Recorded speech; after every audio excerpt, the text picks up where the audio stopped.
নমস্কাৰ বন্ধুসকল, মই টিকেছৰ মটিভেশ্যনেল ইউটিউব চেনেলটোলৈ আপোনালোকক পুনৰবাৰ স্বাগতম জনাইছোঁ আৰু আজি আপোনালোকক পাঠ কৰি শুনাম আঘাতপ্ৰাপ্ত কথোপকথনৰ 10ম অধ্যায়।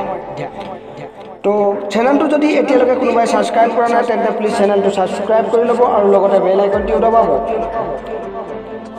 আমি আমাৰ কেৰিয়াৰ বা ভৱিষ্যত গঢ়িবলৈ গৈ আছোঁ, তেতিয়া সেই সময়ত এইটো চাব নালাগে যে দিনে ৰাতি আমি সেই সময়ত কেৱল দিন ৰাতি জাগি বুজা পৰাৰ লগত নিৰন্তৰে পৰিশ্ৰম কৰিব লাগে। এবাৰ যেতিয়া আমি আমাৰ ভৱিষ্যত গঢ়াত সফল হৈ যাওঁ, তেতিয়া তাৰপিছত আমি আৰু আমাৰ পৰিয়ালৰ সকলো সদস্যৰ জীৱনবোৰ সুখেৰে থাকিব পাৰোঁ।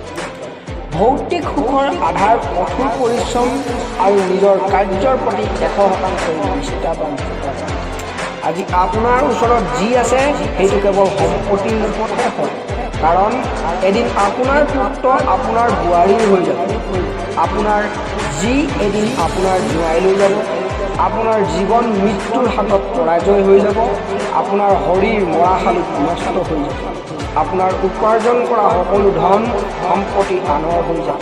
যদি বাকী কিছু থাকিব তেতিয়াহ'লে সেইটো হ'ব আপোনাৰ ভাল কৰ্ম। সেইকাৰণে নিজৰ জীৱনত নিজৰ প্ৰত্যেক কৰ্তব্য বুজক, ভাল সংস্কাৰ গ্ৰহণ কৰক আৰু ভাল কৰ্মত লাগি যাওক। ভাল কৰ্মৰ পৰা লোক পৰলোক দুয়ো প্ৰাপ্ত কৰিব পাৰিব। আমি সকলোৱে লাগিলে ঘৰৰ পৰা বাহিৰত ডাক্তৰ, ইঞ্জিনিয়াৰ, উকিল, চাৰ্টাৰ্ড একাউণ্টেণ্ট, ব্যৱসায়ী বা অধ্যাপক হৈছোঁ, কিন্তু যেতিয়া গধূলি ঘৰলৈ ঘূৰি যাওঁ তেতিয়া নিজৰ নিজৰ কাম আৰু বৃত্তিক বাহিৰত এৰি ঘৰতে প্ৰৱেশ কৰোঁ। এইটো সেইকাৰণে আৱশ্যক হয় কাৰণ ঘৰত আমাৰ মগজু আৰু বৃত্তি নহয়, হৃদয় আৰু সমৰ্পণৰ আৱশ্যক। ঘৰত আমাৰ কোনো গ্ৰাহক ৰোগীয়ে অপেক্ষা কৰা নাই। ঘৰত মাকক সন্তানৰ, পতিক পত্নীক পতিৰ, বাইদেউ ভায়েকৰ, সন্তানক পিতাকৰ অপেক্ষা থাকে। ইয়াৰ পৰিৱৰ্তে যদি কোনো কাৰোবাৰ চাকৰিয়াল ব্যক্তিয়ে ঘৰলৈ উভতে, তেতিয়া তেওঁ অপেক্ষা কৰি থকা লোকৰ বাবে অচিনাকি। এনে ব্যক্তিয়ে নিজৰ পৰিয়ালৰ লগতেই নহয়, পৰিয়ালক নিজৰ লগত সংযুক্ত কৰিব নোৱাৰে। পৰিণাম এইটো হয় যে আত্মিকতা, আনুষ্ঠানিকতা সলনি হৈ যায়, তেজৰ সম্বন্ধ পবিত্ৰ হৈ নাযায়, নিজস্ব প্ৰেম তথা সমৰ্পণৰ কোনো নাম নহয়।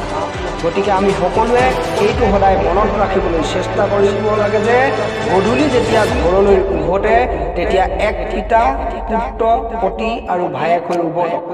পৰিয়ালৰ প্ৰেম, একতা, পৰস্পৰৰ মাজত বিশ্বাসৰ এইটো প্ৰথম চৰ্ত। এইটো চৰ্তক পূৰা কৰিব নোৱাৰা ব্যক্তি সকলোতকৈ বেলেগ বেলেগ হৈ যায়। এটা সময়ৰ কথা, এক মৰাশক উঠাই কিছুমান লোক আগবাঢ়ি গৈ আছে। সেই সমূহৰ মাজত কিছুমান লোকে কথা কৈ আছে, বেচেৰা গুচি গ'ল। যমৰজাই তেওঁলোকৰ কথা শুনিলে আৰু মনতে ভাবিলে, সকলোৱে জানে যে তেওঁলোকৰো এইটোৱেই গতি হ'ব। বয়সৰ পাত শুকাই যোৱাৰ পিছত জীৱনৰ ডাল মৰহি যায়। মনুষ্যই এইটোও জানে যে মৃত্যুৰ পিছত ঈশ্বৰক নিজৰ কৰ্মৰ হিচাপ দিব লাগে। তেওঁ যেনে কৰ্ম কৰিছে তেনে ফল পাব, যেনে কৰ্ম তেনে ফল। ইয়াৰ সত্ত্বেও ভালতকৈও অধিক তেওঁ ধ্যান বেয়া যায়। মিছা, অনাচাৰ, ঠগ, বাজি আৰু স্বাৰ্থক তেওঁ নিজৰ জন্মসিদ্ধ অধিকাৰ বুলি ভাবে। মনুষ্য হৈ মনুষ্যৰ উৎপীড়ন কৰি তেওঁক ভাল লাগে। কিছুমান লোকক এনে লাগে যে ৰ'দ, বতাহ, নদী, সূৰ্য আদি কেৱল তেওঁলোকৰ বাবেই হয়।